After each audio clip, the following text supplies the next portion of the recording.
1964లో 27 తెలుగు సినిమాలు విడుదలైతే వాటిలో ఎన్టీఆర్ నటించినవే 15 సినిమాలున్నాయి. ఆయన నట జీవితంలో ఇది ఒక రికార్డ్. ఈ సంవత్సరం విడుదలైన రాముడు భీముడు సినిమాలో ఆయన తొలిసారిగా ద్విపాత్రాభినయం చేశారు. ఇదే సంవత్సరం విఠలాచార్య దర్శకత్వం వహించిన అగ్గిపిడుగు జానపద చిత్రంలోనూ ద్విపాత్రాభినయం చేశారు. ఇవి రెండూ విజయవంతమయ్యాయి. రాముడు భీముడు నిర్మాణ సమయంలో ఎన్టీఆర్ సమ్మోహన శక్తి ఆ సినిమా నిర్మాత రామానాయుడుకు ప్రత్యక్షంగా అవగతమైంది. ఆ సినిమాలో ఒక పాటను నాగార్జున సాగర్ లో చిత్రీకరించేందుకు షెడ్యూల్ వేసుకున్నారు. అప్పటికి నాగార్జున సాగర్ ఆనకట్ట ఇంకా నిర్మాణ దశలో ఉంది. ప్రాజెక్టు కడుతున్న స్థలంలో ఎన్టీఆర్, ఎల్ విజయలక్ష్మి జూనియర్ ఆర్టిస్టులతో దేశంబు మారిందోయ్ కాలంబు మారిందోయ్ అనే పాట చిత్రీకరణ జరగాలి. అవుట్డోర్ షూటింగ్ కాబట్టి చిత్రం యూనిట్ కు భద్రత కల్పించమని ప్రొడక్షన్ డిపార్ట్మెంట్ పోలీసులకు విజ్ఞప్తి చేసింది. కానీ అదే సమయంలో నల్గొండలో అల్లర్లు చెలరేగడం వల్ల పోలీస్ బలగమంతా నల్గొండలో మోహరించి ఉంది. ఆ బాధ్యతను కాదని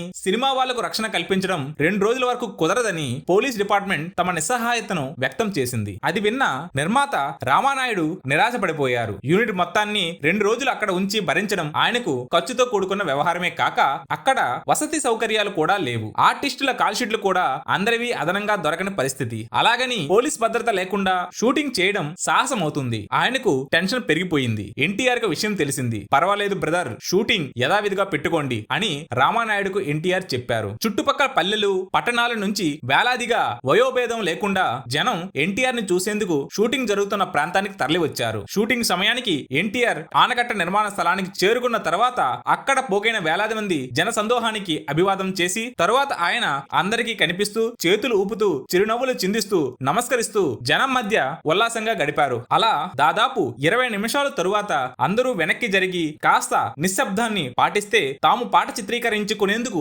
వీలుగా ఉంటుందని జనానికి ఒక విజ్ఞప్తి చేశారు. అంతే, ఏదో మంత్రం వేసినట్లు జనమంతా ఒక క్రమ పద్ధతిలో వెనక్కి జరిగి చిత్రం యూనిట్ సభ్యులు సూచనలను పాటించి పాట షూటింగ్ కు సహకరించారు. షూటింగ్ సజావుగా సాగి ఎలాంటి ఆటంకం లేకుండా పాట చిత్రీకరణ ముగిసింది. ప్రజలపై ఎన్టీఆర్ సమ్మోహన శక్తి ఎలా పనిచేసేది అనడానికి ఇదొక తార్కాణం. మంచి మనిషి బాక్సాఫీస్ దగ్గర విజయవంతమైన మంచి క్లాస్ చిత్రం. ఈ ఏడాదే విడుదలైన గుడిగంటలు సినిమాలో ఎన్టీఆర్ నటన అమోఘం. చిత్రంలో ఎన్టీఆర్ వేసిన వాసు పాత్ర చాలా క్లిష్టమైనది. వాసులో అసూయ, ద్వేషం, అహంకారం, అభిమానం, శౌర్యం లాంటి గుణాలు అన్నీ కలబోసి ఉంటాయి. అనేక సన్నివేశాల్లో ఆ గుణాలు ఒకదాని వెంట ఒకటి ఉవ్వొత్తుని ఎగిసిపడతాయి, ఒకే మనిషిలో ప్రతిబింబిస్తాయి. ఇది సినిమాల్లో అరుదుగా జరిగే ప్రక్రియ. తన నటనా పటిమతో ఎన్టీఆర్ అన్ని గుణాలను అద్భుతంగా పోషించి ప్రేక్షకుల విమర్శకుల ప్రశంసలు పొందారు. ఈ సినిమా ఉత్తమ చిత్రంగా రాష్ట్ర పురస్కారాన్ని దక్కించుకుంది. ఈ సంవత్సరం విడుదలైన దాగుడు మూతల చిత్రం కూడా విజయవంతమైంది. ఈ ఏడాదే విడుదలైన ఇంకొక గొప్ప చిత్రం బొబ్బిలి యుద్ధం. అందులో ఎన్టీఆర్ ప్రదర్శించే హావభావాలు ప్రేక్షకులను ఆకట్టుకున్నాయి. 1965లో ఎన్టీఆర్ నటించిన 12 సినిమాలు విడుదలైతే వాటిల్లో 8 100 రోజుల వేడుకలు జరుపుకున్నాయి. వీటిలో దొరికితే దొంగలు సైన్స్ ఫిక్షన్ క్రైమ్ థ్రిల్లర్ కాగా, విజయవారి సిఐడిలో ఆయన డిటెక్టివ్ గా నటించారు. నాది ఆడజన్మే ఇందులో భార్యకు అండగా నిలిచిన భర్తగా ఎన్టీఆర్ మహిళా ప్రేక్షకుల ఆదరణ పొందారు. ఈ సినిమా విడుదలైన వారం రోజులకి పాండవ వనవాసం ప్రచండ మారుతంలా ఆంధ్రప్రదేశ్ లో చెలరేగి బాక్సాఫీస్ రికార్డులను తిరగరాసింది. ఆ ప్రభంజనాన్ని తట్టుకుని నాది ఆడజన్మే చిత్రం 13 కేంద్రాల్లో 100 రోజులు ఆడింది. స్త్రీ పాత్ర చుట్టూ కథ అల్లిన మంచి చిత్రాల్లో తోడు నీడ, దేవత, ఆడబ్రతుకు కూడా ఎప్పటికీ నిలుస్తాయి. ఎన్టీఆర్ నటించిన ఈ సినిమాలు కూడా 1965లో విడుదలై విజయం సాధించాయి. పాండవ వనవాసం చిత్రంలో ఎన్టీఆర్ భీముడి పాత్రను పోషించారు. ఈ చిత్రంలో భీముడి పాత్రకు సరిపడే శరీర సౌష్ఠవం కోసం ఎన్టీఆర్ బాగా శ్రమించారు. భీముడిగా ఎన్టీఆర్ కండలు తిరిగి దేహంతో వీరత్వం ఉట్టిపడుతూ ఆద్యాంతం ఆకట్టుకున్నారు. భీముడిలోని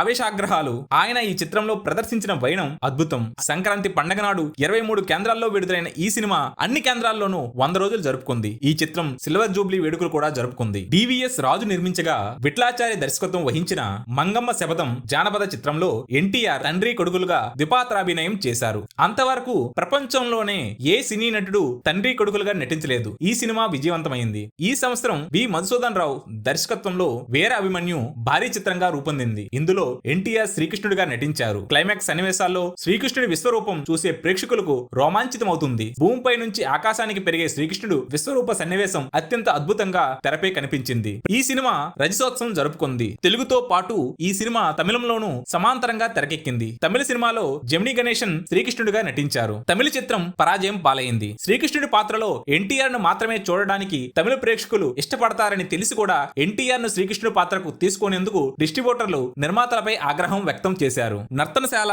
పాండవ వనవాసం, వీర అభిమన్యు సినిమాలు మహాభారతంలోని వనవాసం, అజ్ఞాతవాసాలను ఆధారం చేసుకుని రూపొందాయి. మొదటి సినిమాలో అర్జునుడు, రెండవ సినిమాలో భీముడు, మూడవ సినిమాలో శ్రీకృష్ణుడు కీలక పాత్రలు. 3 సినిమాల్లోనూ ఈ 3 పాత్రలను ఎన్టీఆర్ఏ పోషించారు. 3 చిత్రాలకు సముద్రాల రాఘవాచార్యే రచయిత. ఈ 3 సినిమాలు ఒకదాని వెంట ఒకటి విడుదలయ్యాయి. కానీ ఒక సినిమా ప్రభావం మరొక దానిపై పడకుండా మూడింటిని విజయవంతంగా నడిచేలా చేసిన ఘనత రచయిత సముద్రాల రాఘవాచార్యకు, ఆ పౌరాణిక పాత్రలకు అత్యంత సమర్థవంతంగా పోషించిన ఎన్టీఆర్ కు చెందుతుంది.